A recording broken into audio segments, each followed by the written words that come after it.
Hey folks, Carl here and welcome to episode 2 of Revell's Colonial Viper Mark II.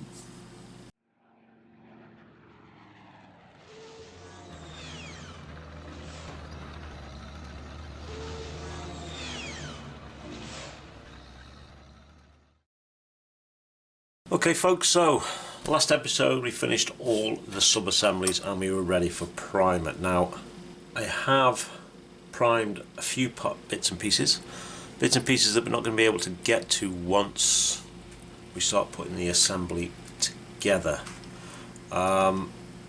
Things like this little section that goes inside the nose cone, that has been primed, and then I've primed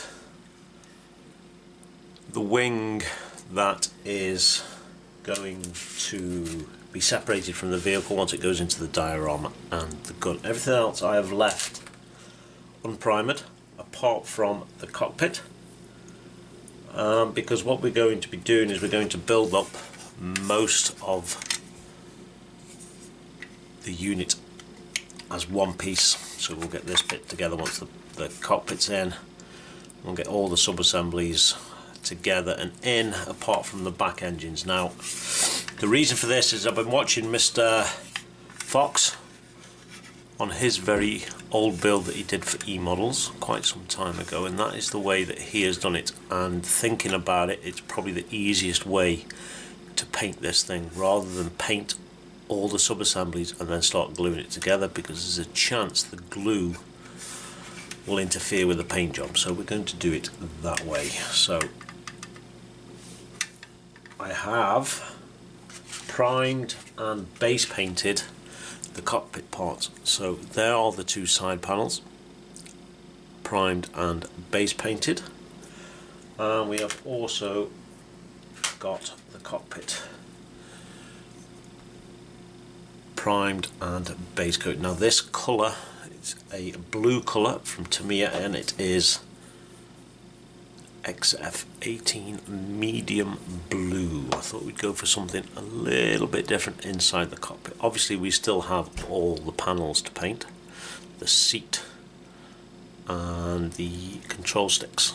So this has just been primed, so we're waiting on this to dry. Once this is dry, we shall start to paint in some details and possibly get a few decals in there as well. So I'm going to let this dry, give it a few hours, because it has literally just been primed. So we'll be back shortly. Okay, we are about halfway through painting this cockpit. So far, what have we done? So let me zoom you in a little bit. Okay, so far we have used XF49 khaki for the seat, and we've used XF1 flat black to do some of the paneling, and so far not too bad. There's a few bits and pieces that need touching up, so those are the base colours down for the cockpit. Next we are going to be adding instrument lights and colours, and we have some XF7 flat red, XF3 flat yellow. We also have, excuse me, bashing the camera with my magnifying letter, XF2 white, and we also have XF, I think it is 8 flat blue, which we picked up today. So we are going to go around. I'm going to be using the white to highlight some more of these panels, like on the sides here, maybe this one inside there, and these two on the side here. So I'm going to let this completely dry before we start doing any more, otherwise we start peeling it off as we're moving it around and touching it. So that is the cockpit so far. Okay folks, you have to excuse the state of my bench, but we have finished painting the cockpit. It's just here, you can probably see it. Just move some of this stuff out of the way and we shall zoom in a little bit. I think I've got every single paint pot I own on the table at the moment. So the cockpit is done. You can't see much from up there. A little rough around the edges. Some of the straight lines aren't exactly straight. I'll zoom in and take a look. So there we have. We have the two decals now in and in place. You can probably just about make those out. Let's get something pointy.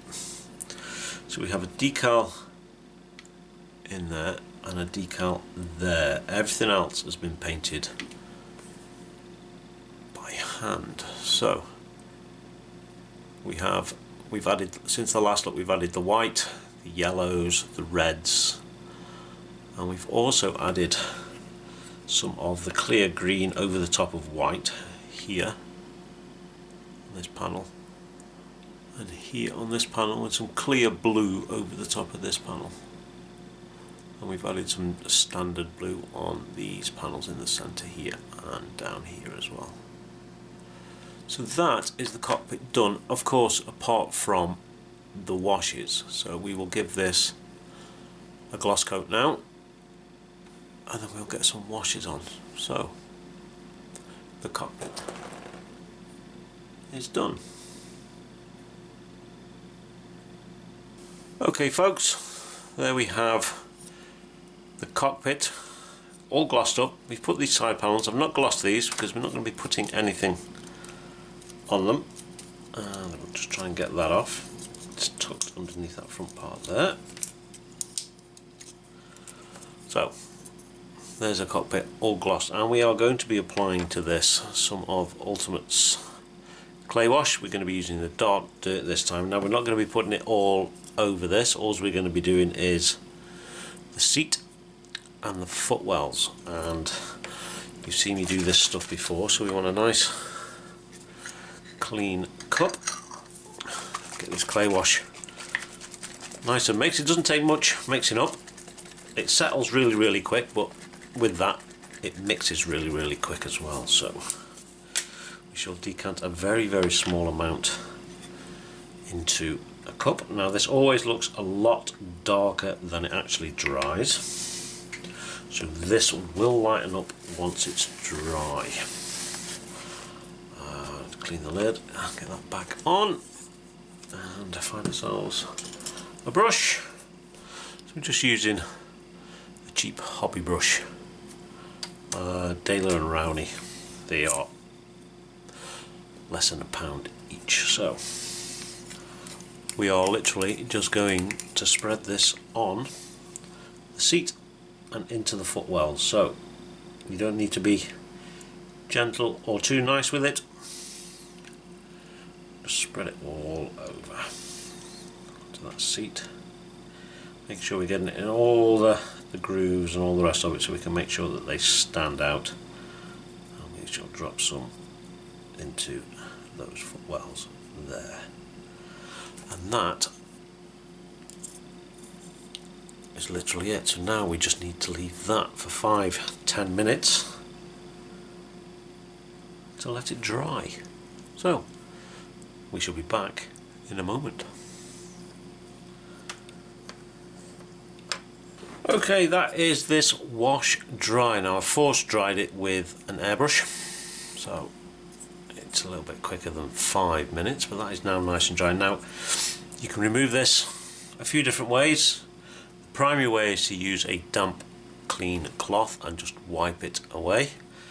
Myself, I prefer to use a stiff brush. Now these are from the local supermarket, and it's like £1 for a box of 5 or 6, and all that I'm literally going to do is very gently just brush this away, and it'll take off most of it. So if we start brushing away, it'll take off the top layer of this dirt wash and leave, hopefully, in the grooves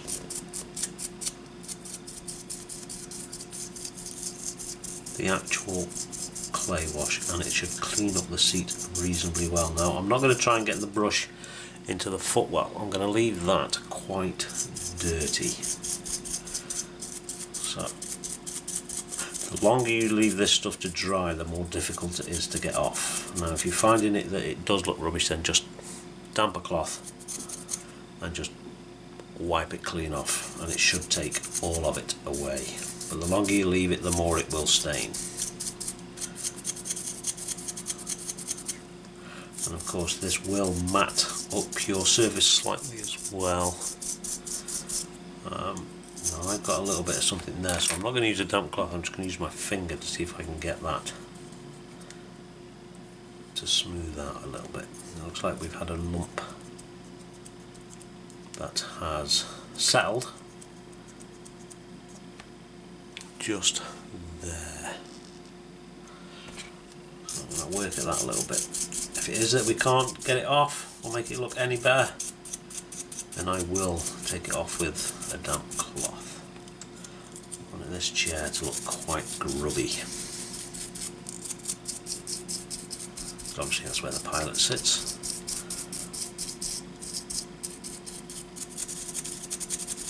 So how's that looking? Yeah, looking like a used chair. I'll zoom you in a little bit so we can take a look. So there we go, we now have a nice grubby chair. I think I am going to get a very, very slightly damp cloth, even probably just use my tongue and take some of that off on the back. It is a little bit too much. So let me find a cleanish cloth. This one will do, so just a little bit of cloth. I'm just going to damp it very, very slightly so it's almost dry, and then we are just going to get in there and take a little bit off, like so. So that is looking. There we go, I've got to lean back a bit so I can see the lens on the camera. So let's see if we can take a bit more of that out of there. Wet my bristles a little bit, see if that helps.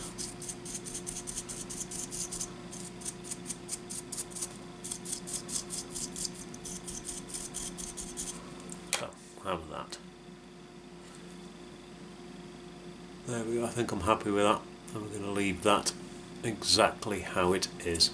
I'll give it an hour or so to dry out properly, and then we shall get a matte coat on. So I shall be back once this is matte and we can start getting encapsulated into the body of the Viper itself. So see you shortly. Okay folks, that is the cockpit matte coat now dry. As you can see, we have a nice dirty chair and footwell, and we have the console which is still clean. So we need to test fit this into the two halves of the main body. So we will drop that in and see what it looks like. Into there, and the other side. We're not going to seal this up just yet because we need to put the section into the nose at the same time as well. Into the tight fit. There we go. So we have a cockpit inside the main fuselage. Now we are going to get a bit of a seam line down the front nose, and of course underneath. We don't need to do too much with the underside because that is going to be buried in mud, but we are going to have to do something with this. So I am going to go and find the nose section, which is right here. So we are going to get that in to the front there as well. So I'm going to break this apart, put it all together, and we'll be back in a moment. Okay folks, so that's now all together with the nose section in there. Now I've clamped it together just to hold it, and we are going to need to do some work along down this seam here. We need to do some work inside there as well with a little bit of filler or sprue goo, and we're going to need to do this edge here as well, because this section will be visible once it's glued, and this sits in underneath there. I don't know if I can get that in to show you. This sits in there, and then these sections sit there like so. So that part right there where my thumb is visible, so we need to sort that seam line out. So I am going to go get this glued, let it dry, take the clamps off and see how much we need to work on it. So, starting to take shape. So I'll be back in a moment. Okay folks, that is the two halves glued together, and there is a seam line down here that we're going to need to work on. I have sanded it a little, and we're going to need to fill the gap in and sand it back again. Now that's going to take 2 or 3 days of work, because we only need a little bit of sprue glue in there to fill that gap up, and that'll take 2 or 3 days to dry properly before we can actually work on it and sand it down. So I am going to go and make a start on that, and this video is now reaching the 15-16 minute mark ish, so I'm going to call it there. So as always, thank you very much for watching. Be good, be safe, and as always, keep making models, and we'll catch you next time. Ta-ta.